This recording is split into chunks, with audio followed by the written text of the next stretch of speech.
We've come to the end of our series of summer sermons on the subject of the table.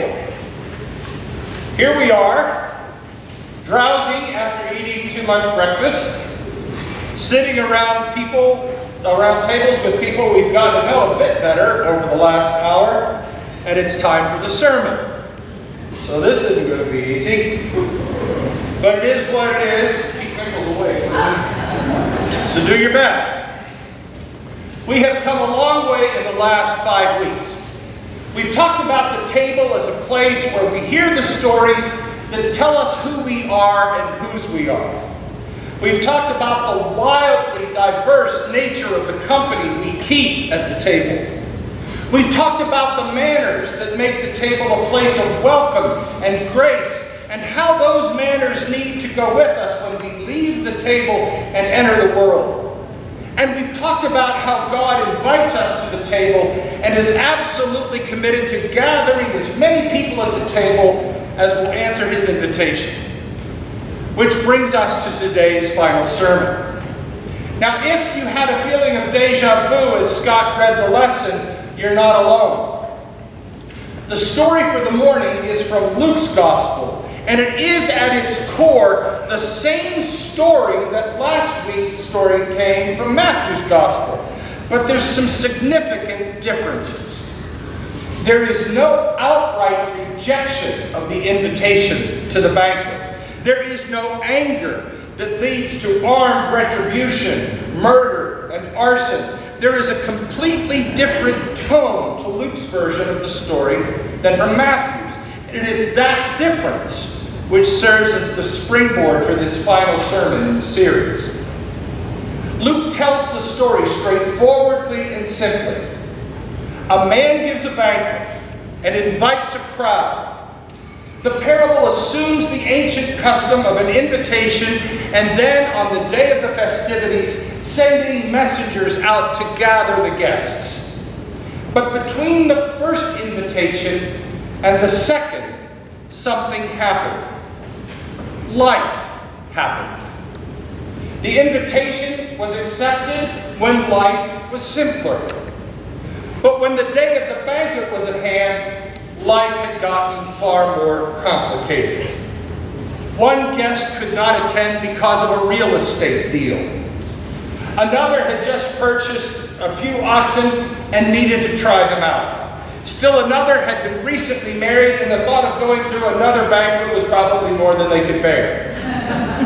There it is. Life happened. Robert Burns told us long ago, the best laid schemes of mice and men gang after glad. No matter how hard we try to construct the perfect plan, no matter how hard we work to get everything on the calendar, no matter how well we think we've worked it all out, something happens. And all of our plans, all of our preparations, all of our efforts get thrown into a cocked hat. As the old saying goes, life is what happens when you're busy making other plans. In Luke's telling of this parable, life happens. And those who were invited had to send their regrets. They wanted to be at the table, but there was just too much going on. They had every good intention of being there, but things just got out of hand. For some, the story seems strangely familiar.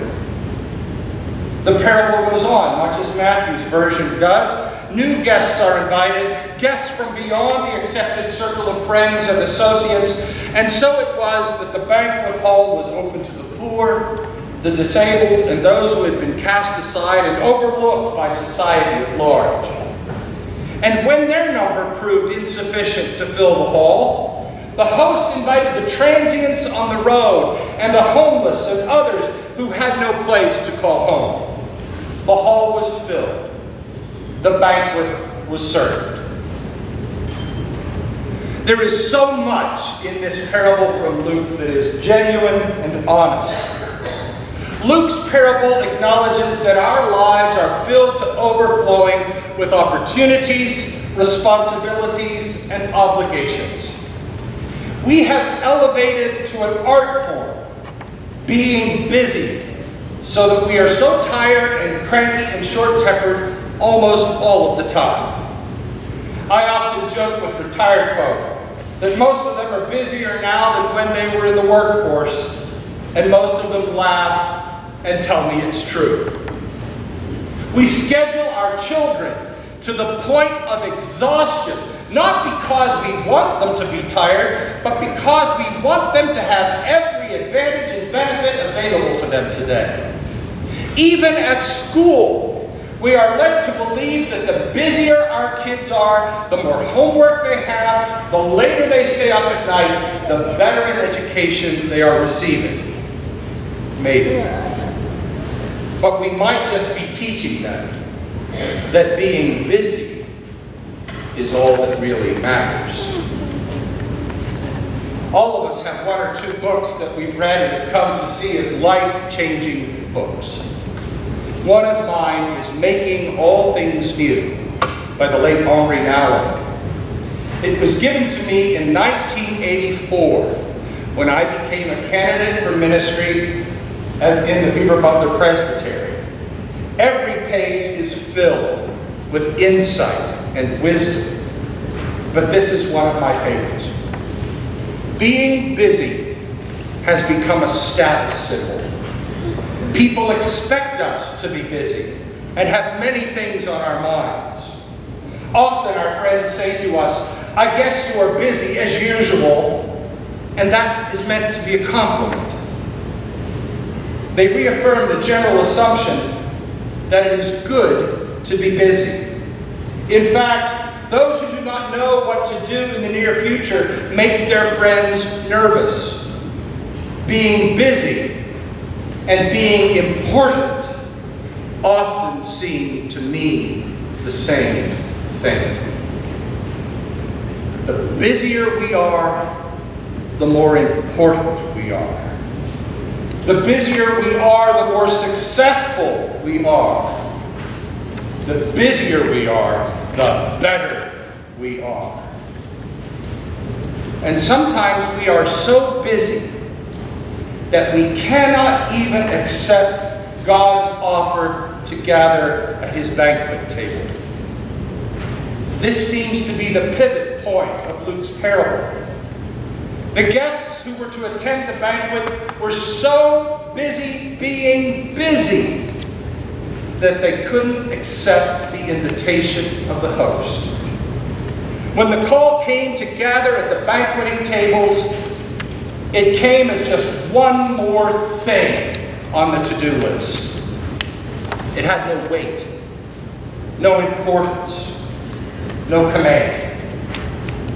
It carried no significance, no consequence, no value or worth. So it was that it could be jettisoned, like so many other things in their lives that day, in favor of more pressing matters. Luke's parable seems to be suggesting that the issue is one of priorities. And when the gracious invitation arrives, it's just considered to be one more thing. Now I want to tread lightly here, because this is the point in the sermon where we take what we've heard and apply it to our lives. This is where, if toes are to be stepped upon, it will be done. And I remind you that the preacher wears size 15 shoes. The question for each of us is this: is God's invitation to communion, to life, to discipleship, is God's invitation just one more thing that has to be done? Or is it the opportunity beyond all other opportunities? Is God's invitation to fullness and wonder and joy an invitation that cannot be passed by? Or is it just one more thing that adds to the pressures and demands of an already all too busy life?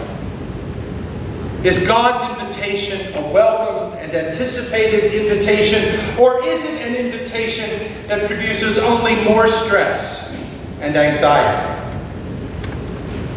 It really is a question of priorities.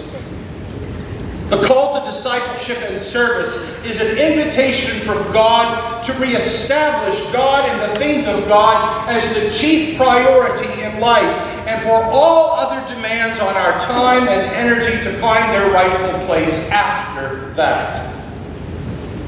I was acquainted with a family that had daughters who were involved in ballet.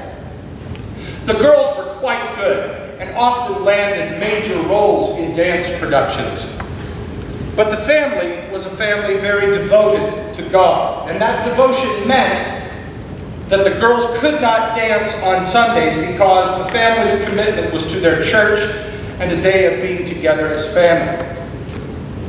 There were times the girls lost parts because of it. There were times that they were assigned an understudy who danced the Sunday performances. But I never saw the girls upset by that. God was first. Ballet fell after that. You and I, in all of our progressive perfection, may think those people to be a little strange, a little old-fashioned, a little too religious, but I've got to tell you, I admire them.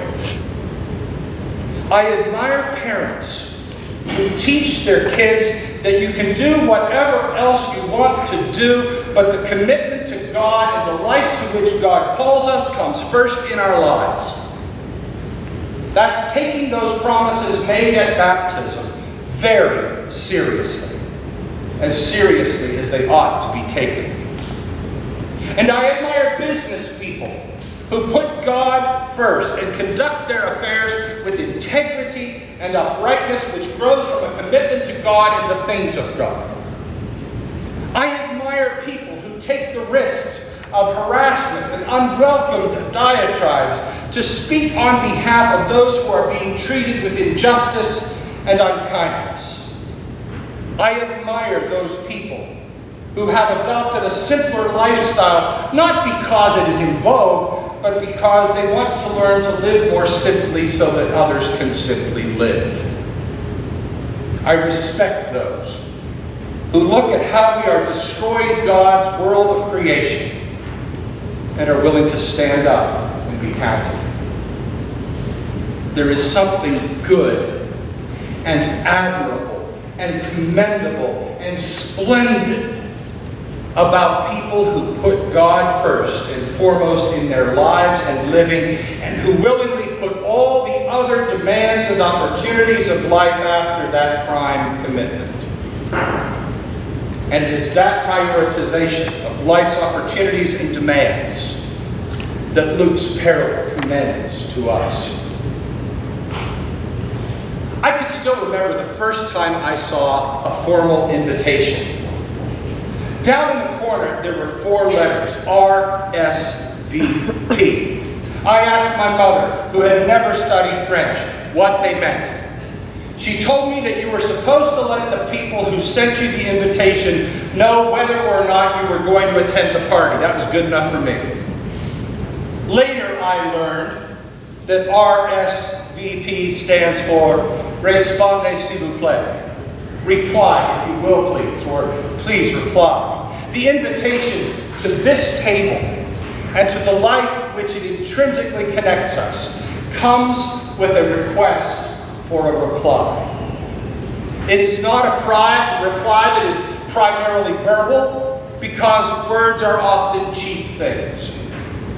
The reply to the invitation to this table and the life for which it nourishes us is a reply that is often found in the living of a new life, a life of new priorities, new choices, new values, new commitments. The reply to the invitation to this table and the life it offers calls for making all things new, even as the one who invites us makes all things new. The invitations have been sent. What is your response?